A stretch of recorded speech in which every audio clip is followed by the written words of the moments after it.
ஸ்கூல்ல ஒரு பொண்ணு லவ் பண்றான்னு வைங்க, தன்னோட நோட்டுல தன்னோட பேரை போட்டுக்குவா. தான் காதலிக்கிற பையன் ஒரு பையன் இருப்பான்ல, காதலிக்க கூடியதாக சொல்லக்கூடிய அந்த பையனோட பேரையும் போட்டுட்டு நடுவுல ஒரு ஹார்ட்டின் போட்டு வச்சிருக்கான்னு வைங்களேன். உடனே அந்த நோட்டு டீச்சர் கிட்ட மாட்டும். டீச்சர் கிளாஸ் டீச்சர்ட்ட போய், கிளாஸ் டீச்சர் பிரின்சிபல் கிட்ட போய், பிரின்சிபல் அப்படியே அந்த பேரண்ட்ஸை கூப்பிட்டு வச்சு கேட்க கூடாத கேள்வி எல்லாம் கேட்டு அந்த ஹெவி டோஸ் எல்லாம் அந்த குழந்தை மேல விழும். என்னென்ன வார்த்தையை கேட்பா தெரியுவாங்க அந்த வயசுல அந்த பிள்ளை. நீங்க வார்த்தை பேசுறத பத்தி பேசுறீங்களா? நீ எல்லாம் உருப்பிடுவியா?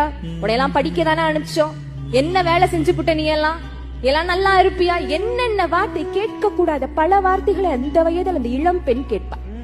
தினமும் கணவன் மனைவி சண்டைய கேட்கக்கூடிய அந்த பிள்ளை முன்னாடியே கணவன் தான் மனைவியை மட்டம் தட்டி பேசக்கூடிய இயல்பு, மனைவி பிள்ளை கிட்ட வந்து உங்க அப்பா அப்படி உங்க அப்பா இப்படின்னு சொல்றது, இந்த மாதிரியான சூழ்நிலையில் வளரக்கூடிய பிள்ளை வெளியே போய் ஆசையா 4 வார்த்தை யாராவது பேசினா மனசு மாறதாங்க செய்யும்.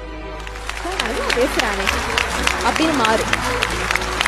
புரிந்து கொள்ளுங்கள், அது வயதின் கோளாறு, பிள்ளை மீது கோளாறு. அது வயதின் கோளாறு, உங்கள் பிள்ளை மீது எந்த கோளாறும் இல்லை.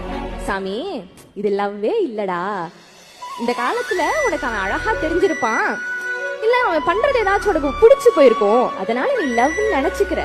இது வாழ்க்கை துணையை தேடக்கூடிய பருவம் இல்லப்பான்னு எடுத்து சொல்ல எத்தனை பெரியவர்கள் முன் வருகிறீர்கள்.